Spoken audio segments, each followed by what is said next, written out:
Hello, this is Richard Lord British Garriot here to introduce Shroud of the Avatar Forsaken Virtues. This is the 90 Days In demo or prototype we made for the Rooster Teeth Expo.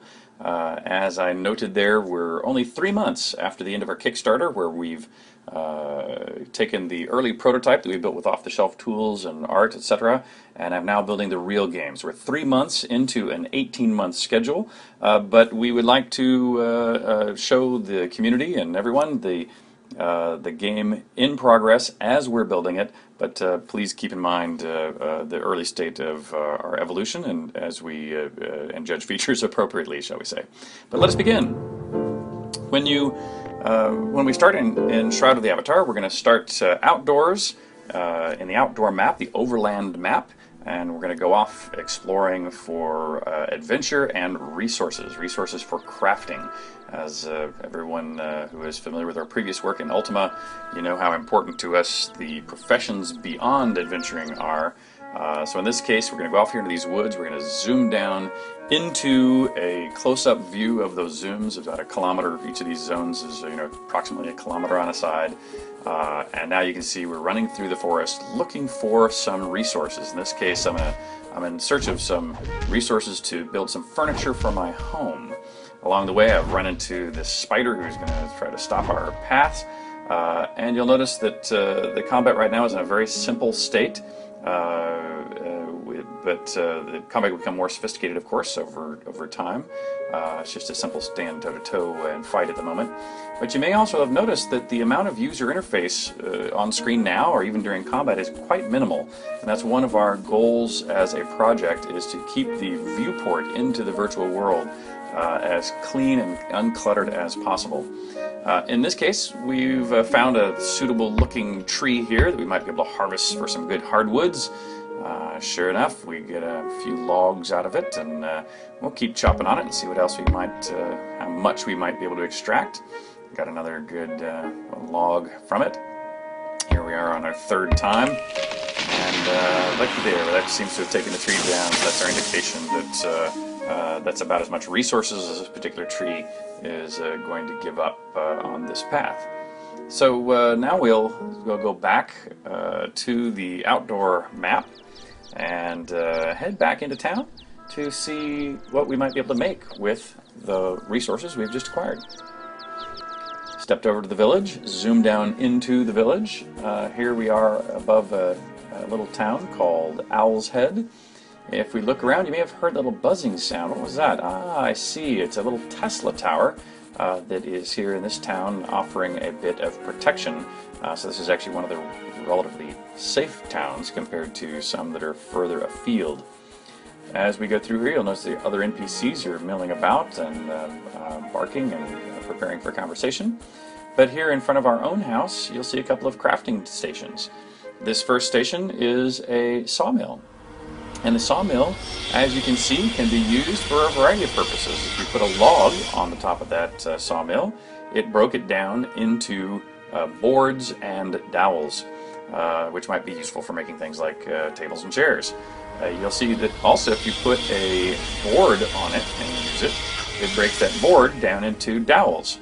And depending on what resources you might need to build things out of, you would set up that crafting table differently. Right next to it, you can see we have the carpenter's table. And on the carpenter's table, it happens to be well known that to make a chair, you could use a couple of boards and a handful of dowels, 2 boards in particular and 4 dowels in particular. And if you use that crafting table, you can see we now have made a chair. Now let's go into our house and see if we might find a place we would like to set the chair. Here in the living room, you'll notice that fire pit we just walked past. That was actually one of the pieces of art made for us by the community, in particular Harry Man, a guy that goes by Harry Man. He submitted a lot of art that we are very happy with and are bringing into the game now. We're here on the second floor. There was, at least considering where we might have put the chair was green in areas it was legal to place and red in areas it was not legal to place. Now we're up here on the roof. We might get a little good view of town and see what some of the other buildings are beginning to look like. See the smoke rising out of the chimneys of my neighbors. And In this case, let's set down the chair and see if this, how we like sitting up here on the roof in our freshly made chair. For those of you who are familiar with Ultima history, you know that in earlier Ultimas I used to work very hard to make people able to sit in chairs, because when creating a highly detailed interactive virtual world, it was always a big deal to me is that all the props you would see were useful in the way that you would expect them to be useful. And while in modern times it's not necessarily that difficult to allow people to sit in chairs, it was a hard-fought process back in those early days. So now that we've done a little bit of adventuring and we've been building some chairs, let's head over to Fire Lotus's Tavern and find ourselves a little bit to drink.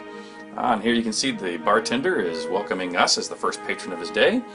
And as you can see, we're typing to the bartender not via a menu system, but literally by typing English language phrases.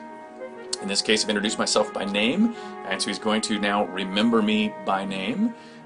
He told me what was on tap. I said I'll have a beer. He says he's going to bring down a new keg right now. In fact, at this point, I'm going to tell the bartender a little bit about what I've been doing. I said, hey, I've been making some chairs and got thirsty. And the bartender responds by saying, hey, you know, we could always use some comfortable chairs, but not like that throne of bone that I've heard about. And so I can ask him, you know, what the heck is that? And he says, well, you know, I tend to hear things in this bar, and there's a dungeon nearby. With it, a recent tremor awoke some dark forces that were living within, and some of the villagers had gone there to explore it. And at that point, I can ask, you know, well, what did those villagers find when they explored it? And he says, look, you know, those that survived have spoken of skeletons walking about, and undead rising, as well as a dark force that has risen, that commands them, that often is seated on a throne of bone. And I can, of course, say, you know, thank you very much for telling me that story. And the bartender says, look, you know, hey, if you do something regarding that dungeon, I'm sure there's going to be a lot of people in this town who will be very thankful. But you'll notice the one thing that didn't happen here is that you were never told that something was explicitly a quest. There is no quest log. It is really up to you as a player to see what is happening in the game and make decisions about what you believe is important and what you believe you should do. So in this case, we're going to head out of town and head over to that nearby dungeon he was referring to. Here it is right next door. And now we're going to step into the Underworld and see what we find.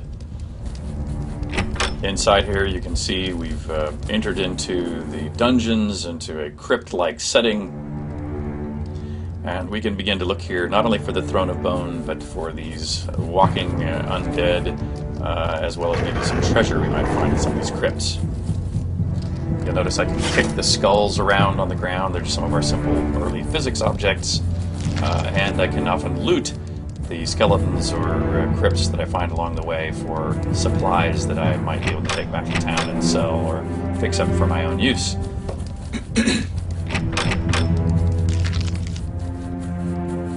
As I explore a little farther, you can see I'm still finding some treasure here and there. But I see in some of these side crypts the walls are being burst out and some of those skeletons are being delayed chase. But today, instead of stopping to fight them, we'll try to see if we can make it through to the deeper recesses of this pit and try to find the malevolent force that is driving this evil and perhaps recover that throne of bone to put in my own home. As I proceed down, in addition to the undead, you'll see there's plenty of spiders and spider webs and bodies laying about. But in addition to monsters to fight, there are often puzzles to figure out as well. And here in this room, across the room was a gate that won't be open, and I can't actually finish until I solve a bit of a puzzle here. But along the way, I continue to find little bits of loot.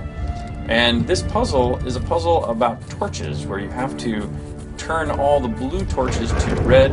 Each torch changed itself as well as its neighbors. In this case, I knew the solution, so I try to run through here to get you as far into this experience as possible. Another kind of puzzle here, the spike traps. I have to wait until the spikes go down before I can run across.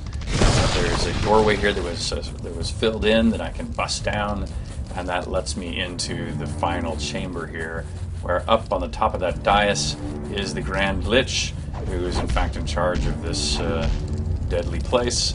I can run up here and have a little combat with him. Again, this is still very early combat. Later on, you'll have, of course, much more sound effects, the ability to cast magic, be a much more interesting combat, but here you can begin to see is the beginning of the way this would take place.